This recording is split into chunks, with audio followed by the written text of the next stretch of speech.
क्यों भगवान राम को स्वयं आना पड़ा अदालत में गवाही देने। मानस मर्मज्ञ संत श्री राजेश्वरानंद जी सरस्वती ने इस सत्य घटना का उल्लेख अपनी कथा में कई बार किया है। घटना बहुत ही रोचक एवं ग्रहण करने योग्य है। उसे उन्हीं के शब्दों में प्रस्तुत किया जाता है। घटना 40 वर्ष पूर्व की है। वृंदावन की गली में एक संत घूमते थे। उन्हें देखकर सब लोग कहते थे, जज साहब आ रहे हैं। एक अन्य संत ने पूछने पर बताया कि ये पहले जज ही थे। दक्षिण भारत के एक शहर में जज के पद पर सेवारत थे। उसी शहर के पास एक किसी गांव में अत्यंत सरल स्वभाव का एक केवट रहता था। उसकी विशेषता यह थी कि कोई भी उससे कुछ पूछता तो वह उत्तर देता था। रघुनाथ जी जाने, मैं कुछ नहीं जानता। लोगों ने उसका नाम भोला रख दिया था। वह पढ़ा लिखा नहीं था, किंतु रघुनाथ जी का परम भक्त था। उसके 2 बेटे और एक बेटी थी। वह बेटी सियानी हो गई, उसका विवाह करना था। बेटों ने कहा, पिताजी गांव के सेठ जी से रुपये उधार ले ले ताकि विवाह कर सके। भोले ने सेठ जी से 200 रुपये उधार लिए। ब्याज तय हो गया। बेटी का विवाह कर दिया गया। बेटी को ससुराल विदा करने के बाद भोला गांव के रघुनाथ जी के मंदिर में आकर वहीं रहने लगा। झाड़ू लगाना, साफ सफाई करना तथा पुजारी द्वारा जो भी मंदिर का काम बताया जाए उसे प्रभु का काम मानकर तन्यमापूर्वक करना, वहीं सोना आदि उसकी दिनचर्या थी। सदैव वहाँ रहते हुए उसका यह भाव रहता था, जाऊँ कहाँ तिज चरण तुम्हारे। रघुनाथ जी के दर्शन करता, आरती लेता और समर्पित भाव से सेवा करता। पुजारी भी उससे बहुत प्रसन्न थे। बेटों ने कमाई करके धनराशि लाकर पिताजी को दे दी कि सेठ जी का ऋण ब्याज सहित चुका दे। भोला सेठ जी के पास गया और ब्याज सहित सारी ऋण की राशि चुका दी। सेठ जी ने ब्याज सहित प्राप्त राशि की रसीद उसे दे दी। सेठ जी ने कहा, इसे देख ले, पढ़ ले, इसमें क्या लिखा है। भोला बोला, मैं क्या जानूं, रघुनाथ जी जाने। सेठ जी समझ गए कि यह पढ़ा लिखा नहीं है। सेठ जी ने उससे रसीद ले ली। उनके मन में बेईमानी आई। सेठ जी बोले, जरा मेरे लिए पानी ले आ। इसी बीच सेठ जी ने वह मौलिक रसीद अपने पास रख ली और दूसरे कागज पर किसी अन्य व्यक्ति के नाम की नकली रसीद बनाकर भोले को दे दी। भोला सहर्ष इसे लेकर चला गया और बेफिक्र हो गया और गुनगुनाने लगा, सिर पर सीताराम फिकर फिर क्या करना, कटेंगे कष्ट तमाम, फिकर फिर क्या करना। कुछ दिनों बाद सेठ जी ने रुपया वसूल करने के लिए न्यायालय में मुकदमा दायर कर दिया।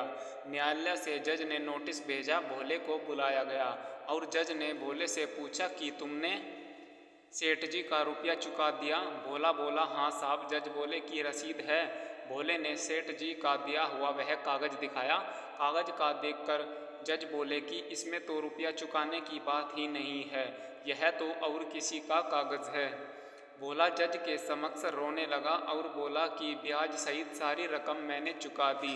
जज ने पूछा, क्या सेठ जी और तुम्हारे बीच कोई आदमी था जिसके सामने रुपये दिए थे। भोला बोला, हाँ रघुनाथ जी थे। जज समझे कि गांव का ही कोई व्यक्ति होगा।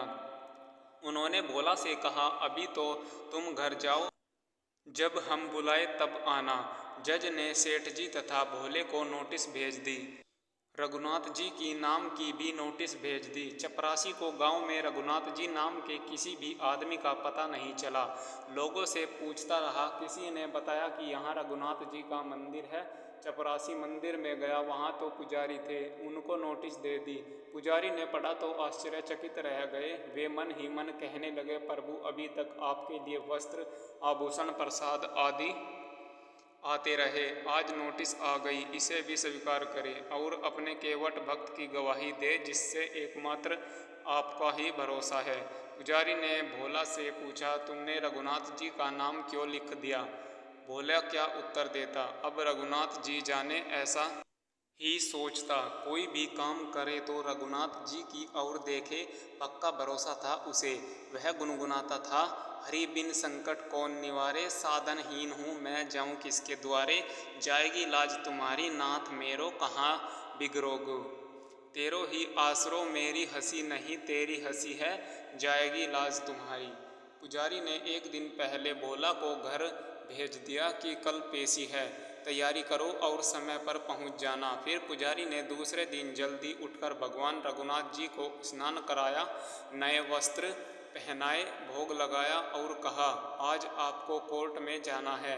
भोले को आपका ही भरोसा है, जाना जरूर भगवान, उसका आपके सिवा कोई नहीं है। दूसरे दिन कोर्ट में भोला पहुंचा। जज ने पूछा, तुम्हारे गवाह रघुनाथ जी कहाँ है। भोला बोला, वे तो सब जगह रहते हैं, आते ही होंगे। जज के कहने पर रघुनाथ जी हाजिर हो। इस प्रकार 3 बार चपरासी ने कोर्ट में आवाज़ लगाई। तीसरी आवाज़ पर दूर से एक वृद्ध आदमी भाल पर चंदन का टीका, गले में तुलसी की माला, हाथ में छड़ी लिए बोला, हुजूर मैं आ रहा हूँ। चपरासी उसका हाथ पकड़कर जज के पास ले गया।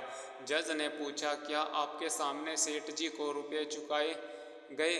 सर्वंतर्यामी रघुनाथ जी बोले, हाँ सेठ जी ने असली रसीद अलमारी में रखे रजिस्टर में छुपा दी है, उसे घर से मंगवाइए और सेठ जी को यहीं रखिए। चपरासी को सेठ जी के घर भेजा गया, रजिस्टर लाया गया, उसमें असली रसीद मिली। जज ने देखी, सेठ जी को गिरफ्तार कर लिया और केवट भोला को बरी कर दिया गया। गवाही देने वाले चले गए। अपने चैम्बर में जज ने भोला को बुलाकर पूछा, ये रघुनाथ जी कहाँ रहते हैं। भोला कहने लगा, वहीं रहते हैं जहाँ मैं रहता हूँ। जज बोले, तुम कहाँ रहते हो। भोले ने कहा, जहाँ वे रहते हैं। जज बोले कि देखने में तो ये ऐसा लगता है कि इसकी ऐसी हैसियत नहीं है कि मंदिर बनवा ले। भोला फिर बोला कि ये वही है जो मंदिर में बैठे हैं, ये ही गवाही देने आए थे। जज ने चपरासी को बुलाया और पूछा तो बोला कि नोटिस की प्राप्ति के हस्ताक्षर करने वाले ये नहीं थे। जज सब समझ गए। उन्होंने तत्काल नौकरी से त्यागपत्र दे दिया। तदंतर जज रोते रोते बंगले पर जा रहे हैं। लोगों ने पूछा कि रो क्यों रहे हो। जय पश्चाताप के स्वर में कह रहे हैं, सुख सारद नारद शेष गणेश है के नाही ध्यान में आते रहे। सोई आज विनीत अदालत में केवटा के गवाह कहाते रहे। सुख धोखे हु दर्श दिए को भयो, दुख नाही न जो तजी जाते रहे। कुर्सी पे बना जज बैठा रहा, जगदीश खड़े समझाते रहे। जज साधु वेश धारण कर वृंदावन चले गए। वे कभी मंदिर के अंदर नहीं जाते थे, बाहर ही विचरण करते रहते और वज्र की धूल सिर पर चढ़ाते रहे। गुनगुनाते हुए भगवान से कहते, आ तो गया हूँ मगर जानता हूँ तेरे दर पे आने के काबिल नहीं हूँ। खताचार हूँ मैं, गुनाहगार हूँ मैं, तुझे दिखाने के काबिल नहीं हूँ। कहानी समाप्त। ऐसी ही रोचक किस्से जानने के लिए हमारे चैनल को सब्सक्राइब करें। धन्यवाद।